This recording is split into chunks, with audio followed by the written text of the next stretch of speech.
પૂર પ્રભાવિત વિસ્તાર છે, જ્યાં ખેડૂતોને મદદ કરવાની હોય એવા સમયે ગુજરાતમાં રાજકારણ કરવાના નામે અરવિંદ કેજરીવાલ આવ્યા હતા.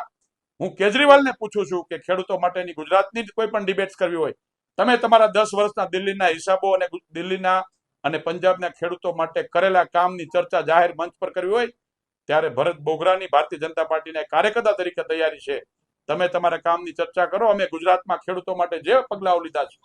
એની ચર્ચા કરશું. જ્યારે કેજરીવાલજીની સભા ચોટીલામાં હતી ત્યારે ખેડૂતોના મુદ્દે સુફિયાણી વાતો કરી રહેલા ભરતભાઈ બોગરા સહિતના ભાજપના નેતાઓને હું રાજુ કરપડા પ્રશ્ન પૂછું છું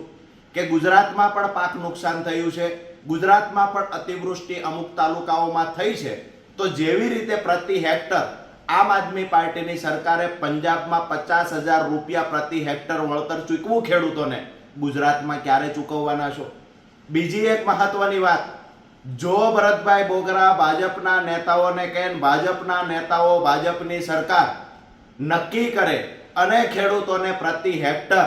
આમ આદમી પાર્ટીની માફક જો 50,000 રૂપિયા વળતર ગુજરાતમાં ચૂકવે તો હું રાજુ કરપડા જીવીશ ત્યાં સુધી ભાજપના ગુણગાન ગાઈશ, ભાજપના વખાણ કરીશ.